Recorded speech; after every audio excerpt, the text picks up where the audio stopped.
నమస్కారం. మీరు చూస్తున్నది అనేక వార్తలను మీకు అందిస్తున్న రుద్రా న్యూస్. సిద్దిపేట జిల్లా హుస్నాబాద్ పట్టణంలోని బీఆర్ఎస్ పార్టీ కార్యాలయంలో సోమవారం రోజున మీడియా సమావేశం నిర్వహించారు. ఈ మీడియా సమావేశంలో పలువురు నాయకులు మాట్లాడుతూ మాజీ ఎమ్మెల్యే ఉడతల సతీష్ కుమార్పై కాంగ్రెస్ నాయకులు అనవసరపు విమర్శలు మానుకోవాలని అన్నారు. సతీష్ కుమార్ హయాంలోనే 10,000 కోట్లతో నియోజకవర్గాన్ని అభివృద్ధి చేసిన ఘనత అతనికే దక్కిందన్నారు. భూ కబ్జా ఆరోపణలపై మీ ప్రభుత్వమే అధికారంలో ఉంది కదా, విచారణ జరిపించండి అంటూ అయినా కాంగ్రెస్ పార్టీ నాయకుల బెదిరింపులకు బీఆర్ఎస్ పార్టీ భయపడదని అన్నారు. కాంగ్రెస్ పార్టీ నాయకులు మాజీ ఎమ్మెల్యే ఉడతల సతీష్ కుమార్పై అనవసరపు విమర్శలు మానుకొని ప్రజా సమస్యలపై దృష్టి పెట్టాలని కోరారు. కనీసం ఇప్పటికైనా కాంగ్రెస్ పార్టీ నాయకులు బీఆర్ఎస్ పార్టీ నాయకులపై విమర్శలు మానుకొని ప్రజలు ఇచ్చిన అవకాశాన్ని వినియోగించుకొని నియోజకవర్గ అభివృద్ధిపై దృష్టి పెట్టాలని కోరారు.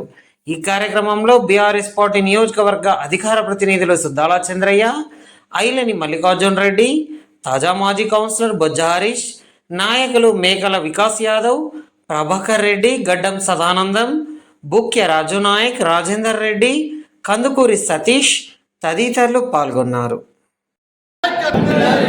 సతీష్ కుమార్ గారి నాయకత్వం. జై బీఆర్ఎస్, జై బీఆర్ఎస్. అభివృద్ధి పనుల కోసం శంకుస్థాపనలు అదేవిధంగా ప్రారంభోత్సవానికి వచ్చిన నలుగురు గౌరవ మంత్రివర్యులు అదేవిధంగా ఆనాడు జరిగిన బహిరంగ సభలో హుస్నాబాద్ నియోజకవర్గ ప్రాంతానికి గురించి మాట్లాడడం జరిగింది. మేమే అభివృద్ధి చేస్తామని చెప్పడం జరిగింది.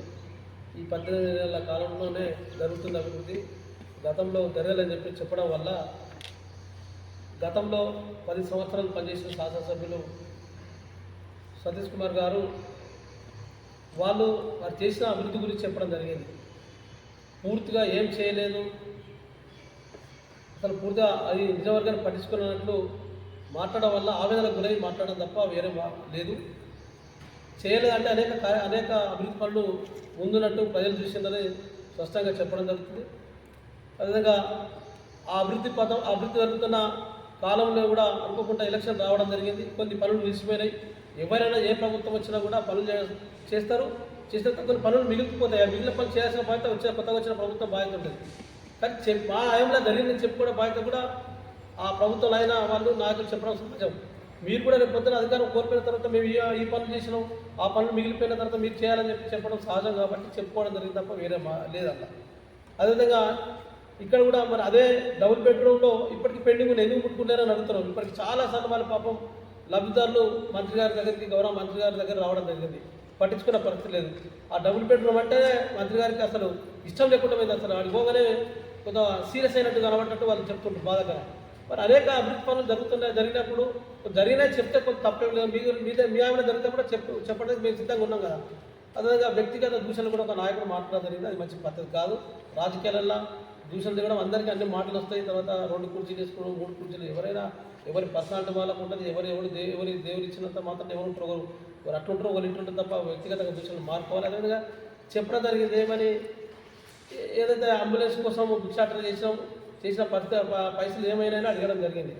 చెప్తే తప్పే ఉండదు. మీరు అది నిరసన కార్యక్రమాలు లేకపోతే మీరు ఏమైనా కావాలని చెప్పేసి మేము ఒక అంబులెన్స్ కొనుక్కొద్దామని చెప్పడం జరిగినట్టు ప్రజలు అప్పుడు అనుకున్నారు. కొనుక్కొద్దామని ఇలా వసూలు చేసినా లేకపోతే ఆ భిక్షాటన కార్యక్రమం నిరసన కార్యక్రమం అంటారా ఏదో రకంగా చెప్పాల్సిన అవసరం ఉందో చెప్పలేదు. దాదాపు అప్పుడు 2 లక్షలు వసూలు చేసిన ప్రచారం ఉంది కాబట్టి అది చెప్తే అయిపోయాయి. మేము కార్యక్రమం చేసినాం తీసుకున్నామని చెప్తే అయిపోయి దానికి పెద్ద ప్రాధాన్యం చేసి మీరేదో ఆరోపణ చేసినట్టు బహిరంగ మాట్లాడడం, వ్యక్తిగత విషయాలు మాట్లాడడం, తర్వాత ఒక వేరే నాయకులు కాంగ్రెస్ పార్టీ నాయకులు మాట్లాడడం అనేది భూ కబ్జా చేసిన వాళ్ళు చెప్తే మీరే ప్రభుత్వం చేసుకోవడానికి కూడా సిద్ధంగా చెప్పారు. ఏదైతే విచారణ చేసుకోండి. మళ్ళీ రాష్ట్ర మంత్రులు ఉన్నారు, విచారణకు ఏముండదు. 10 రోజుల్లో ఎవరు కబ్జా చేస్తే వాళ్ళు తీసుకోండి. ఇప్పుడు మీదే ప్రభుత్వం కదా, భయపడాల్సిన అవసరం లేదని చెప్పేసి అనుకుంటున్నాం. తర్వాత మా ఎమ్మెల్యే గారు మా ఉన్న సతీష్ కుమార్ గారు ఏమన్నా అవినీతి చేసిండా లేకపోతే పని చేయలేదా అని చెప్తే చెప్పండి. ఇది కానీ వ్యక్తిగత దూషణలు మార్పాలి. అదేవిధంగా గౌరవ ప్రాజెక్ట్ సంబంధించిన విషయాన్ని మాట్లాడడం జరిగింది.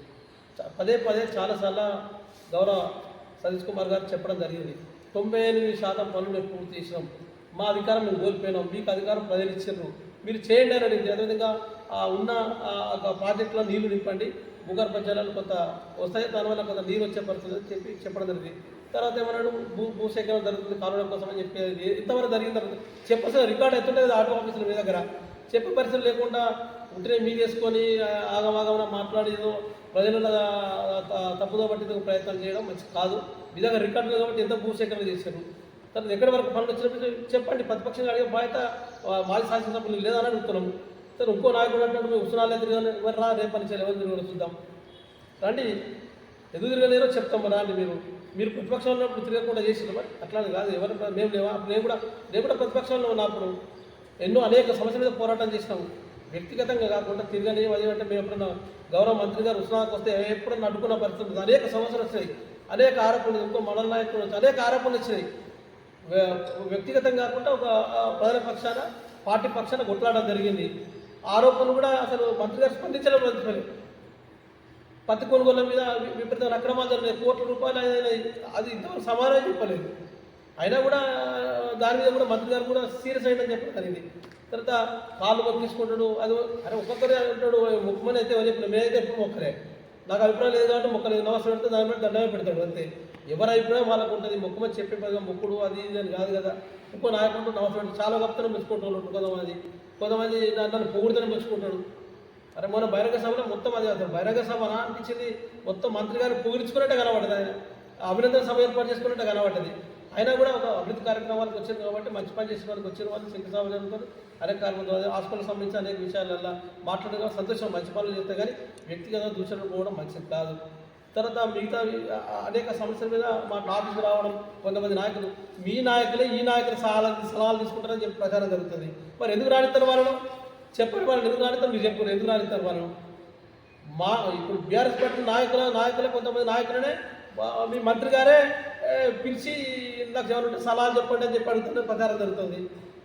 ఛాయ్ బిస్కెట్ ఆఫీస్కి వచ్చినప్పుడు ఛాయ్ బిస్కెట్ కామన్ అయిపోతుంది. ఈ ఆఫీస్కి వచ్చినప్పుడు ఇంట్లో తాగుతున్నామా, ఏదో మంచిలో గింజలో తాగుతారు కదా, అది కాదు కదా, దాన్ని ఎత్తేయడం మంచిది కాదు. అది సరే మీరు రానియకండి, మీరు వచ్చి కూడా పనులు చేసుకున్నదని అప్పుడున్న శాసనసభ్యులు కూడా చెప్పడం జరుగుతుంది కదా.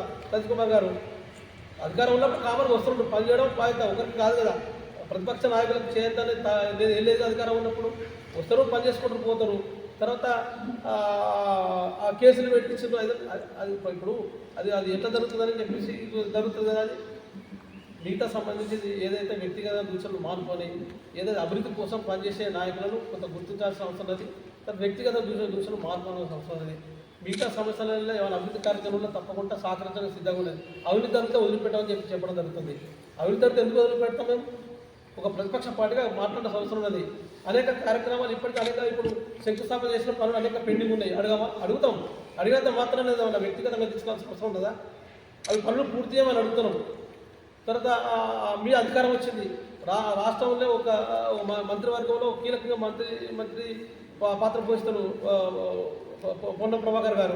వాళ్ళు మాట్లాడితే తప్పేముంది, వాళ్ళందరూ సెటిల్మెంట్ చేసి నిజంగా నీళ్ళు ఇస్తే మంచిగా అందరూ సంతోషపడతారు. తర్వాత 250 పడకల ఆసుపత్రి అన్నాడు, మంచిదే తీసుకురా, వద్దనట్టుగా ఉన్నదాన్ని ఇప్పుడు ఉన్న డాక్టర్లు పోస్టులు ఖాళీ ఉన్నా వాళ్ళు పెట్టండి. ఇప్పుడు మాత శిశువులు అది పెట్టిండి, అట్లా పోస్టులు ఫిల్అప్ చేయాల్సిన అవసరం ఉన్నది.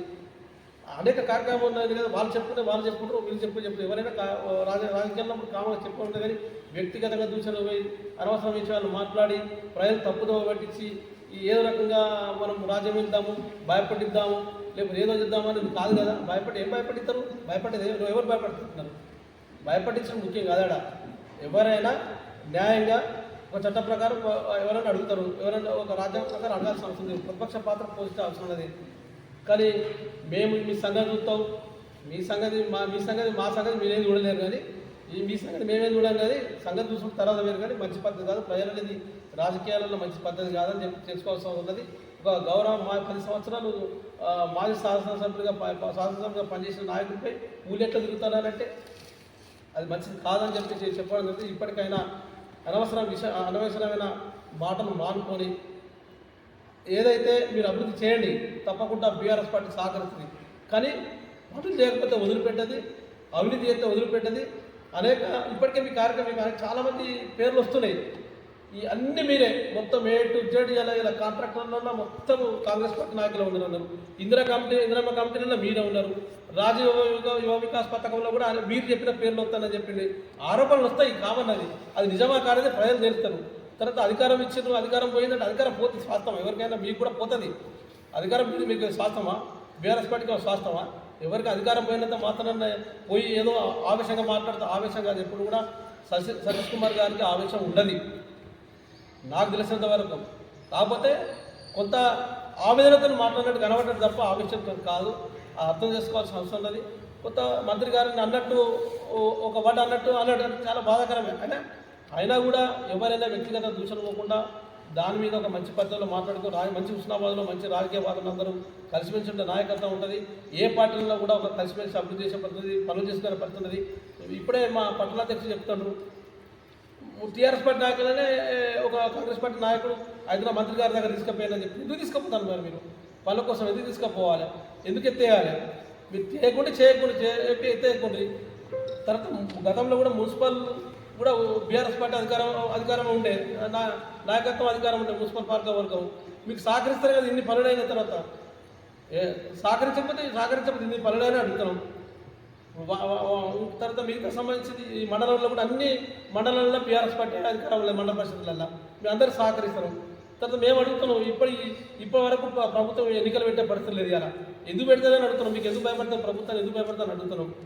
గ్రామాల్లో ఎక్కడెక్కడ ఎక్కడెక్కడ పనులు ఆగిపోయి ఎవరు పట్టించుకునే పరిస్థితి లేదు. ఇలా ప్రజలు ఎవరికి చెప్పుకున్న పనులు అనేది అర్థమైతే లేదు. ఇలా గ్రామ కార్యదర్శిలో ఇలా అభివృద్ధి జరుగుతలేదు, ఇలా మాకు నిధులు వస్తలు, మాకు ఇబ్బంది అవుతుందని చెప్పి చెప్పుకోవడం జరుగుతుంది. వాటి మీద దృష్టి పెట్టండి. ఇక్కడ ఉన్న మంత్రి గారు ఆలోచించాల్సిన అవసరం లేదు. దానిలో పోదాల్సి సామరస్యంగా మనం ఒక మంచి వాతావరణంతో హుస్నాబాద్ వచ్చింది. ఇప్పుడు ఒక ప్రధాన ప్రతిపక్ష పార్టీగా బీఆర్ఎస్ పార్టీగా తప్పకుండా ఈ నియోజకవర్గంలో ప్రజల పక్షాన పోరాడుతుంది. ఎవరికి భయపడదని చెప్పేసి చెప్పడం జరుగుతుంది. అదే మీరు కూడా అధికారం ఇచ్చారు కాబట్టి అహంకారంతో పోకుండా మేమే ఉన్నాం, ఇక మేము చెప్తేనే అధికారులు వింటారు, మేము చెప్తేనే ప్రజలు వింటారు, మేము చెప్తేనే నాయకత్వం నడుతుందని చెప్పేసి ఆలోచన కాకుండా మంచి వాతావరణంతో మీరు చేయండి. మీకు అధికారం ఇచ్చినంత ఇందిన రోజు ఉపయోగించుకోవాలని చెప్పుకోవడం జరుగుతుంది. భవిష్యత్తులో వ్యక్తిగత ఆరోపణలు మానుకొని మంచి మార్గంలో నడవాల్సిన అవసరం చెప్పడం జరుగుతుంది. మేము కూడా తప్పకుండా అభివృద్ధి కార్యక్రమాలకు సహకరిస్తాం. అన్యాయం జరిగితే మాత్రం ఊరుకోని చెప్పేసి హెచ్చరిస్తాం. ఈరోజు బీఆర్ఎస్ పార్టీ పట్టణ శాఖ ఆధ్వర్యంలో పార్టీ కార్యాలయంలో ప్రెస్ మీట్ నిర్వహించడం జరుగుతుంది. ఇందుకు వచ్చిన ప్రెస్ మరియు మీడియా మిత్రులకు హృదయపూర్వక నమస్కారాలు తెలియజేస్తూ, విషయం ఏమనగా మొన్న ఇటీవలే కాంగ్రెస్ పట్టణ మాజీ అధ్యక్షులుగా ఒక ప్రెస్ నోటు రిలీజ్ చేయడం జరిగింది. అందులో భాగంగా వ్యక్తిగత విమర్శలు చేయను అనుకుంటేనే మా మాజీ శాసనసభ్యులు శ్రీ ఉడతల సతీష్ కుమార్ గారిని వ్యక్తిగతంగా దూషించడం జరిగింది. అందులో భాగంగా ఆయన అసలు ఇదివరకు పట్టణాధ్యక్షులుగా చేసిన విషయాన్ని మర్చిపోయి ఒక 10 సంవత్సరాలు ఎమ్మెల్యేగా ఉన్నటువంటి వ్యక్తిని 2 కుర్చీలు వేసుకొని కూర్చుంటాడని, అలాగే వ్యక్తిగత వాహనాలు 2 కోట్లు 3 కోట్ల వాహనాలతోని తిరుగుతున్నాడనే ఒక మాట అనేది అది సరికాదు. ఎందుకంటే వాళ్ళ నాయకులు కూడా ఎత్తెత్తు కుర్చీల మీద కూర్చున్న విషయం హుస్నాబాద్ పట్టణ మరియు నియోజకవర్గం మొత్తం ప్రజలకు తెలుసు. అలాగే మరి వారి యొక్క నాయకుడు కూడా వ్యక్తిగత వాహనాల్లోనే తిరుగుతున్నాడు. మరి మా సారు గౌరవ ఎమ్మెల్యే గారు 10 సంవత్సరాలుగా ఎమ్మెల్యేగా ఉన్నా కానీ గవర్నమెంట్ నుంచి ఎలాంటి సదుపాయాలు ఉన్నా కానీ ఆయన ప్రజల కోసం సేవ చేయాలని ఒక తపనతోనే ఉన్నాడు తప్పితే ప్రజా ఒక నిధులనైనా కానీ లేకుంటే సదుపాయాలని దుర్వినియోగం చేయకుండా ఉన్నాడు. అలాగే ఆయన గత 2014లో మా బీఆర్ఎస్ పార్టీ తరఫున ఆయన ఒక కౌన్సిలర్గా టికెట్ కోసం ఆయన తిరగడం జరిగింది. ఆ అసహనం అప్పుడు ఆయనకు టికెట్ ఇవ్వకపోవడం వల్ల అసహనంతో మళ్ళీ బీజేపీ పార్టీకి వెళ్ళడం జరిగింది. తదనంతరం మళ్ళీ కాంగ్రెస్కి రావడం జరిగింది. అంటే 3 పార్టీల తిరిగి నువ్వు ఈ మాట అనడం అనేది సరికాదు. అలాగే అప్పుడే మా సార్ మీకు టికెట్ ఇస్తే కనుక మీరు మా పార్టీలో ఉండేటోళ్ళు, అది మీరు మర్చిపోతున్నారు. అలాగే ఇంకా మాట్లాడుకుంటూ మా గౌరవ మాజీ ఎమ్మెల్యే గారిని ప్రతిపక్షాలకు ఎప్పుడు టైం ఇవ్వలేదని అనడం సరికాదు.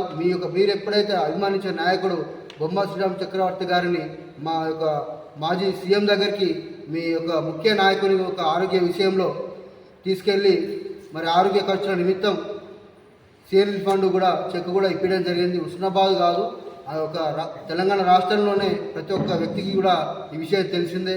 అంటే మా గౌరవ ఎమ్మెల్యే గారికి అంటే ఒక మంచి మనిషి అని ప్రతిపక్షాలు సైతం చాలామంది మెచ్చుకునే ఒక వ్యక్తి. ఎందుకంటే ప్రతిపక్షాలు సైతం క్యాంపస్లో కూర్చుని మాట్లాడేంత సత్తా ఉన్న ఒక ఎమ్మెల్యే గారు. అలాగే 10 సంవత్సరాల్లో ఎలాంటి అవినీతి కూడా లేని ఒక మచ్చ కూడా లేని ఒక నాయకుడు. ఆయనను పట్టుకొని ఎన్ని మాటలు నువ్వు వ్యక్తిగతంగా అవడనేది సరైన విషయం కాదు. ఇంకొకసారి కనుక మా మాజీ ఎమ్మెల్యే గారిని మీరు ఏ మాట అన్నా కానీ మా యొక్క విద్యార్థి నాయకుల పక్షాన, యూత్ నాయకుల పక్షాన, బీఆర్ఎస్ పార్టీ పట్టణ శాఖ పక్షాన పెద్ద ఎత్తున ఆందోళన చేపడతామని తెలియజేస్తున్నాము. అలాగే గౌరవ మాజీ శాసనసభ్యులు విద్యార్థుల కోసం ఆయన యొక్క సొంత ఖర్చులతోని ఒక నిర్పేద విద్యార్థులకు ఆకలి తీర్చాలని మధ్యాహ్న భోజన పథకం కూడా ఆయన సొంత ఖర్చులతోని పెట్టడం జరిగింది. అలాగే హుస్నాబాద్ నియోజకవర్గ పేద మరియు బడుగు బలహీన వర్గాల నిరుద్యోగుల కోసం ఆయన ఉచితంగా కూడా ఆయన సొంత ఖర్చులతోని శిక్షణ శిబిరాలను దశల వారీగా ఏర్పాటు చేసి మన యొక్క నియోజకవర్గంలోనే మంచి పేరు తెచ్చుకొని ఉద్యోగ అవకాశాలు కల్పించిన వ్యక్తి. అది మీరు మరుస్తున్నారు.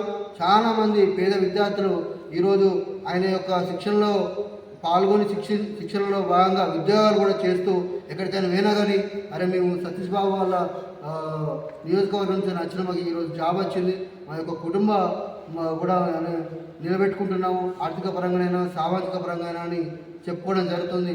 అంటే ఇన్ని మంచి కార్యక్రమాలు చేసిండు కాబట్టి హుస్నాబాద్ అభివృద్ధి ప్రదాతగా ఆయనకు ఒక పేరు వచ్చింది.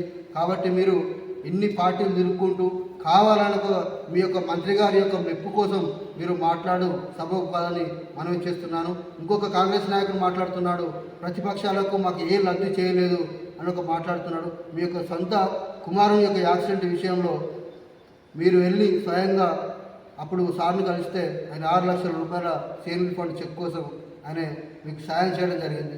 చేసిన సాయాన్ని కూడా మర్చి కావాలని బురద చల్లాలి, ఏదో మీ మంత్రి యొక్క ఆయన యొక్క నోట్లో నాణాలు మీ పేరని చెప్పడం సబబు కాదు. ఇంకోసారి కనుక మా గౌరవ మాజీ శాసనసభ్యులు గారిని అగౌరవపరిచినా కానీ ఇంకేమైనా అన్నా కానీ ఖచ్చితంగా పెద్ద ఎత్తున ఆందోళనకు దిగుదామని ఇటు ప్రెస్ మిత్రులకు తెలియజేయడం జరిగింది. బీఆర్ఎస్ పార్టీ కార్యాలయంలో ప్రెస్ మీట్ సందర్భంగా ప్రెస్ మిత్రులందరికీ హృదయపూర్వక నమస్కారాలు తెలియజేస్తూ, మొన్న 4 మంత్రులు వచ్చి హాస్పిటల్ ప్రారంభోత్సవానికి 4 లైన్ రోడ్డు దానికి ప్రారంభం మన శంకుస్థాపనకు చేసి ఒక బహిరంగ సభ నిర్వహించి ఆ సభలో మా ఎమ్మెల్యే గారిని మాటలు అనడం చాలా తప్పు.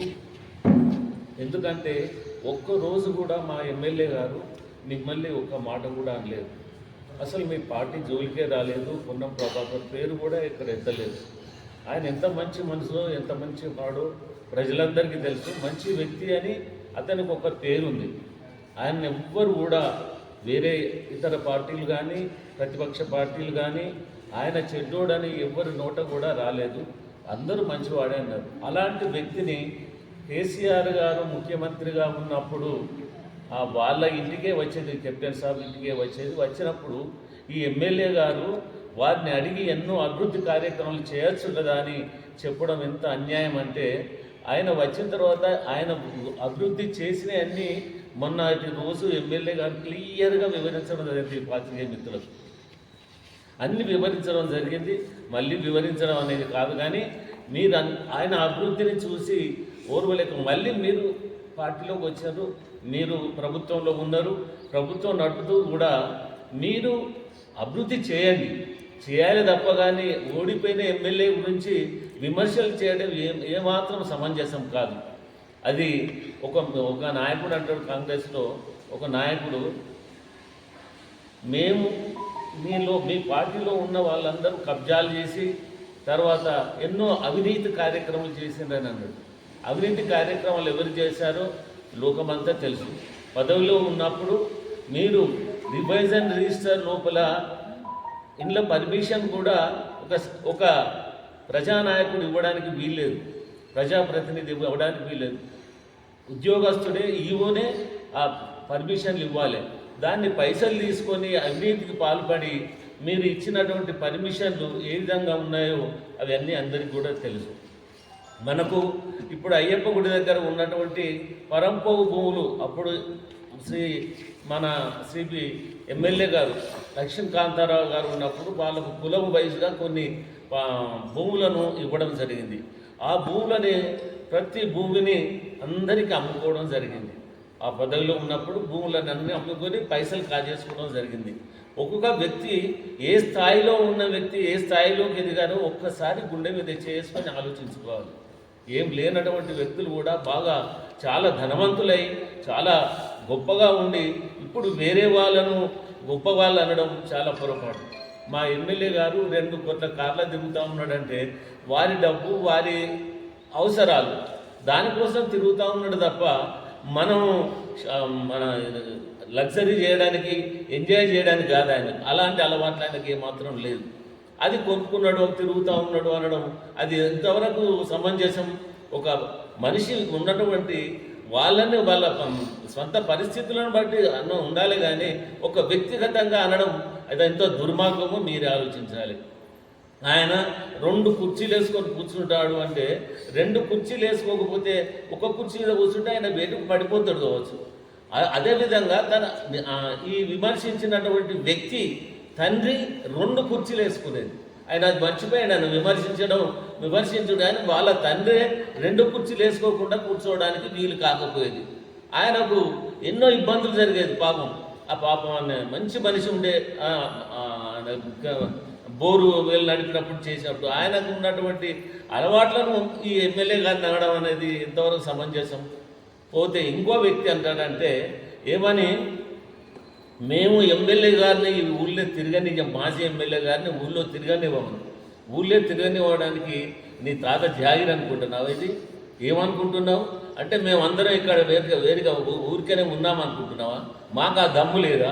మాకు ఆ ధైర్యం లేదా? రా, దమ్ముంటే వచ్చి తిరగనిపోయి చూడు, అప్పుడు తెలుస్తుంది నీ దమ్మెంతో మా దమ్మెంతో. అప్పుడు తిరగనేయకుండా చేయండి, అప్పుడు చూస్తాం మేము. అంతేకాని అనవసరంగా మేము తిరగనీయం, మాకే బలం ఉన్నది, మేమే ప్రభుత్వంలో ఉంటాం, ఎప్పుడు ఇదే ప్రభుత్వంలో ఉంటాం, మేమే మినిస్టర్ అవుతామని అనుకోవడం చాలా పొరపాటు. మేము ఉద్యోగస్తులను బెదిరించుకుంటూ ఒక్కొక్క నాయకుడు మీలో ఉన్నటువంటి నాయకుడు ఒక్కొక్క ఉద్యోగిని బెదిరించుకుంటూ మినిస్టర్ గారి పేరు చెప్పుకుంటూ భయభ్రాంతులు చేస్తూ ఉంటారు. పాప ఉద్యోగస్తులందరూ మాకు చెప్పుకోవడం జరుగుతూ ఉంది. మమ్మల్ని ఈయన ఇబ్బంది పెడతామన్నాడు, ఆయన ఇబ్బంది పెడతా ఉన్నాడని చెప్పుకోవడం జరుగుతూ ఉంది. మేము సరే ఇంకా చూద్దామని ఉన్నాం.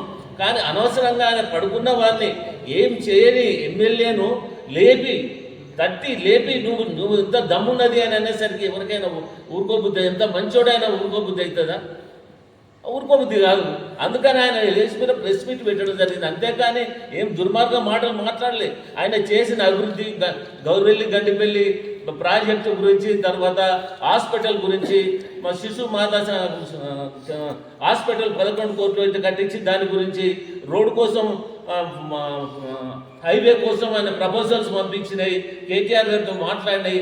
ఇవన్నీ ఆయన అభివృద్ధి చేసినాయని చెప్పాడు. మిషన్ భగీరథ అనేది మిషన్ భగీరథ, తర్వాత ఇంటింటికి నీళ్లు తాగించేటని.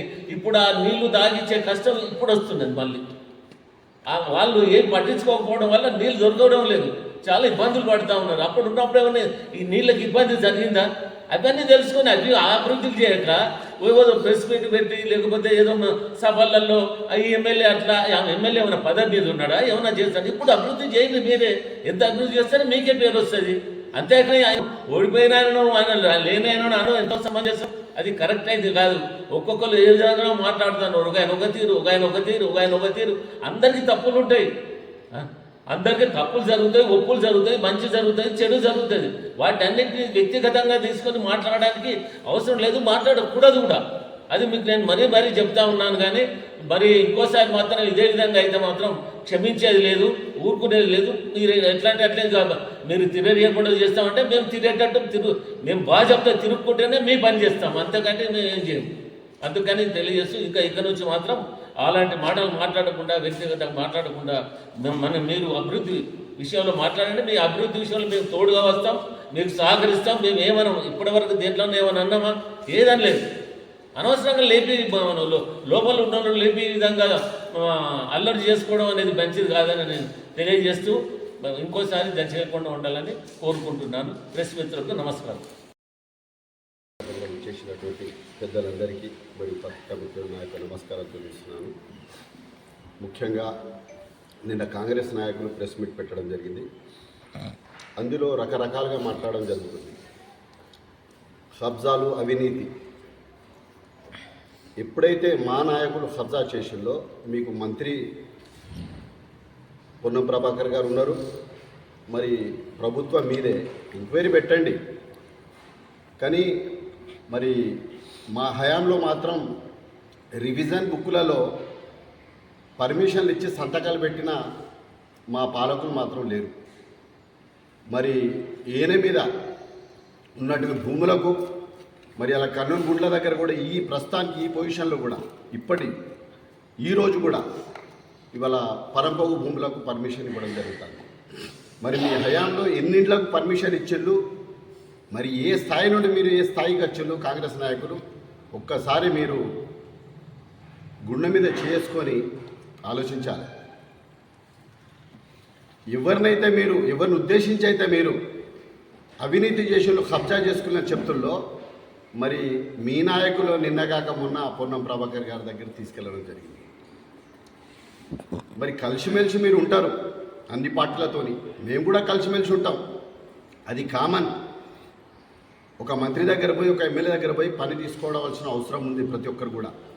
మంత్రివర్యులు మీ మంత్రివర్య కాదు, అందరి మంత్రి, మొత్తం స్టేట్ మంత్రి. ఇవాళ కాన్స్టిట్యున్సీ ఎమ్మెల్యే ప్రతి పార్టీ వారు పోతారండి. మా ఎమ్మెల్యే గారు కూడా మీ వారు ఎందరో వచ్చిళ్ళు, ఎన్నో పనులు చేసుకోపోయారు. పని చేసుకోలేదంటే మేము ప్రూవ్ చేస్తాం. మీరు తయారున్నారా? మేము సిద్ధంగా ఉన్నాం. ఎంతమందికి ఫండ్ ఇచ్చిండు, ఎంతమంది లాభపడ్డారు ఎమ్మెల్యే గారితో. ఇవాళ లాభపడి కూడా మేము క్యాంప్ ఆఫీస్కు రాలేదంటే సిగ్గుచేటు, చాలా సిగ్గుచేటు. పోతే అవినీతి అంటుండ్రు. అవినీతి అనేది ఎంతమంది పైరువేలు చేసుకుంటాలో, ప్రజల దగ్గర ఎంత డబ్బు తీసుకుంటాలో, ఎంతమందిని పరిశాన్ చేస్తుందో మరి మా దగ్గర ఆధారాలను ప్రూవ్ చేయమంటే మేము రెడీ. నిన్నగాక మొన్న పాపం మంత్రివర్యులు మన హుస్నాబాద్కు ఎమ్మెల్యేగా గెలిచి మంత్రిగా ఎన్నుకున్న తర్వాత, మంత్రి అయిన తర్వాత రాగానే మీ బుద్ధులు పోనించుకోలేదు. మార్కెట్ కమిటీలో 1,30,00,000 అవినీతి. మిమ్మల్ని లోపలేసి మంత్రి తిట్ల దండకం, తనుల దండకం చేసినా కూడా మీకు బుద్ధి రాదు అని అంటే ఇక మీరు ఏ విధంగా మీరు ప్రెస్ మీట్లో కూర్చుంటారో సిగ్గుచోటు ప్రజలు చూసి నవ్వుకుంటారు. మీరు మాట్లాడేది మా గౌరవ మాజీ శాసనసభ్యుల గురించి. మీరు అందరూ కూడా ఏమంటారు? ప్రతి ఒక్కరు కూడా ప్రెస్ మీట్లో చూడండి, ప్రజలందరూ కూడా దీన్ని గమనించాలి. మాజీ శాసనసభ్యులు చాలా మంచోళ్ళు, అవినీతి లేదు, మంచి పేరున్నది అన్నట్టు ప్రతి ఒక్కరు కూడా. సిగ్గుందా మరి మీకు విమర్శించడానికి? మంచి వ్యక్తి గురించి విమర్శిస్తారా? కార్లో తిరుగుతాడు, వాళ్ళ సొంత డబ్బు 10 కోట్ల కార్లో తిరిగే సత్తా వారికి ఉంది. ఇవాళ అధికారం రాగానే 20-30 లక్షల కార్లు కొనుక్కున్నారు. ఎక్కడ నుండి వచ్చిందండి మీకు డబ్బు? అధికారం రాగానే 30 లక్షల కార్లలో తిరుగుతున్నారు మీరు. ప్రజలు గమనిస్తలేరా? మండలానికి ఒక్కరు ఉన్నారు, గుర్తపట్టుకున్నారు మొత్తం. ప్రజలకు తెలియదా? ఈ మండలం నువ్వు దోచుకో, ఈ మండలం నువ్వు దోచుకో. ఉన్నారా మా దగ్గర? మమ్మల్ని బదనాం చేసి ఆ నలుగురే ఎమ్మెల్యేను ఓడించిండు. ఇవాళ మంత్రి పొన్నం ప్రభాకర్ గారు దయచేసి మీ వెనుక ఎవరైతే ఉన్నారో ఆ 4 వల్లనే మీరు ఓడిపోతారు నెక్స్ట్ ఎలక్షన్లో. ఇది గుర్తుపెట్టుకోండి. మా ఎమ్మెల్యే గారిని, మా నాయకులను బదనాం చేసి మార్పు అనే పదంతో మీరు గద్దెనెక్కిళ్ళు. మరి అదే పదంతో, అదే 4 మీరు రేపు ఓడిపోబోతుండ్రు. ఇది మాత్రం గుర్తుపెట్టుకోండి. పొన్నం ప్రభాకర్ గారు ఇవాళ మా ఎమ్మెల్యే గారిని మెచ్చుకుంటున్నారు. నేను కూడా పొన్నం ప్రభాకర్ గారిని మెచ్చుకుంటున్నా. నిన్నగాక మొన్న మా షాదీఖానాకి వచ్చిండు. పార్టీలకు అతీతంగా మీరు నా దగ్గర డైరెక్ట్ వచ్చి పనిచేసుకుని పొమ్మని చెప్పిండు. మరి మీ ఎన్నుకున్న నాయకులను కొంచెం మీరు కంట్రోల్ చేయండి మంత్రి గారు దయచేసి. ఒక మంచి వ్యక్తిని పట్టుకొని మీరు విమర్శించడం సరైనది కాదు. మీరు కూడా మాట్లాడే ముందు ఆలోచించి మాట్లాడండి. ఒక సీఎం మా మాజీ ఎమ్మెల్యే గారి ఇంటికి వస్తుందంటే ఒక ఎమ్మెల్యే పదవిలో ఉండి కేవలం 4 సంవత్సరాల లోపల 5,200 కోట్ల నిధులు తీసుకొచ్చాడు. ఇవాళ మీరు మంత్రివర్యులు కనుక దయచేసి 10,400 కోట్లు 5 సంవత్సరాల లోపల మీరు నిధులు తీసుకొచ్చి అభివృద్ధి చేయండి. మేము స్వాగతిస్తాం. మీ మీద చాలా గౌరవం ఉంది మాకు. ఎందుకంటే మీరు మంత్రివర్యులేరు. స్వాతంత్రం వచ్చినప్పుడు ఇప్పటి వరకు మంత్రి పదవి మన నియోజకవర్గం దక్కలే. మేము కోరుకుంటున్నాం అభివృద్ధి. మీరు అభివృద్ధి చేయండి. కానీ అవినీతి గురించి మాట్లాడే ముందు మీ అవినీతి ఏందో తెలుసుకోవాలి. ఊర్ల మీద పడ్డారు పంతరాగల లెక్క. జనాలందరూ అనుకుంటున్నారు. అవినీతికి పాల్పడ్డోళ్ళు కూడా తస్మాత్ జాగ్రత్త అనడం ఎంతవరకు కరెక్ట్ అండి? మేము మిమ్మల్ని డిమాండ్ చేస్తున్నాం. ఆ పదాన్ని ఖండిస్తున్నాం. తస్మాత్ జాగ్రత్త అని చెప్తున్నాం. గ్రామాలలో ఊళ్ళలో ఎమ్మెల్యేలు మాజీ ఎమ్మెల్యేలు తిరగనివ్వంటే మీ ఎవరు అయ్యా జాగిరి కాదు. ఇక్కడ ఇది అందరిది. మీ ఎమ్మెల్యే గారికి ఎంత హక్కు ఉన్నదో మా మాజీ ఎమ్మెల్యే గారికి అంత హక్కు ఉంది. మీకు ఎంత హక్కు ఉందో మాకు కూడా అంత హక్కు ఉంది. మీరు ఇక్కడనే పుట్టిన, మేము ఇక్కడనే పుట్టినాం. మాట్లాడే ముందు ఆలోచించండి. మీరు ఏమేమి అవినీతి చేసిందో మా దగ్గర బాజాప్తా ఆధారాలతో సహా మేము రెడీ ఉన్నాం. టైం వచ్చినప్పుడు మేము మాట్లాడతాం. కానీ మా ఎమ్మెల్యే గారు మాకు ఆ శిక్షణ ఇవ్వలే. ₹1 కూడా మాకు తెలియదు అవినీతి. ఎవరి దగ్గర కూడా డబ్బులు తీసుకొని తినలే. మా ఎమ్మెల్యే గారు కూడా తినలే. తన సొంత డబ్బుతోని కార్లలో తిరుగుతుండు. ఎవరైనా మా ఎమ్మెల్యే గెలవగానే ఏదైనా కంపెనీ మాకు కారు ప్రొవైడ్ చేసిందండి? చెప్పుకుంటపోతే చాలా ఉన్నాయి. చెప్పాలా? వద్దు. గౌరవిస్తున్నాం మేము. మా ఎమ్మెల్యే గారికి ఎవరు కూడా కార్లు ప్రొవైడ్ చేయలే. ఏ కంపెనీ ఏ ట్రావెల్స్ వాళ్ళు ప్రొవైడ్ చేయలే. చెప్పాలంటే మీరు ఉండలేరు ఇక్కడ. దయచేసి విమర్శించే ముందు ఆలోచించి విమర్శించండి. మంత్రివర్యులు, అందరి మంత్రివర్యులు ప్రతి ఒక్కరు కూడా ఆయన దగ్గర పోయి పని చేసుకుంటాం. నేను కూడా రేపు వచ్చి పని చేసుకుంటా. నీకు అనే అధికారం లేదు. స్టేట్కు ఆయన మంత్రి, హుస్నాబాద్ నియోజకవర్గానికి ఎమ్మెల్యే. అవినీతి అంటారు, మళ్ళీ వాళ్ళతో దోస్తాన చేస్తారు. మంత్రి దగ్గర తీసుకుపోయే బాధ్యత మీరే తీసుకుంటారు. ఎందుకంటే ఇటువంటి లప్పుడు మాటలు మాట్లాడతారు? మాట్లాడే ముందు ఆలోచించి మాట్లాడండి. పార్టీ అన్నప్పుడు, ప్రభుత్వం అన్నప్పుడు ఒకరికొకరు సహకరిస్తారు. పరస్పర సహకారం ఉంటుంది. మీరందరు కలిసి మంత్రివర్యులు మాత్రం బదనాం చేయకండి. ఆయనను మొత్తం 5 సంవత్సరాలు పూర్తి కాలం చేయనియండి. ముందు అభివృద్ధి కొరకు ఆలోచించండి. మన నియోజకవర్గాన్ని కొత్తగా మంత్రి అయిండు, మొదటిసారి మంత్రి పదవి వచ్చింది. మంచి నిధులు తీసుకొచ్చి పని చేయమని చెప్పండి. ఇక ముందు మా మాజీ శాసనసభ్యులను వారు మీరే హితాబిస్తున్నారు. చాలా మంచి పేరున్నదని. మళ్ళీ మీకు బుద్ధి ఉండాలి విమర్శించడానికి. ఇంకొకసారి ఇట్లా విమర్శించకండి. ఇకపోతే మన గౌరవెల్లి ప్రాజెక్టు గురించి మాట్లాడతారు. వెంకటరెడ్డి గారు మాట్లాడతారు ఏం చేయలేదని. ఎవరండి ఏం చేయలేదని? 1.23 ప్రాజెక్ట్ 10 సంవత్సరాల మీ పీరియడ్లో కంప్లీట్ చేయక కాంట్రాక్టర్లు బిచానెత్తేసిండ్రు. ఇది నిజం కాదా? ఇవాళ కేవలం 2019 నుండి 23 వరకు 4 సంవత్సరాల లోపల రికార్డు తీసి చూడండి. మీరు రికార్డు తీసి చూడండి.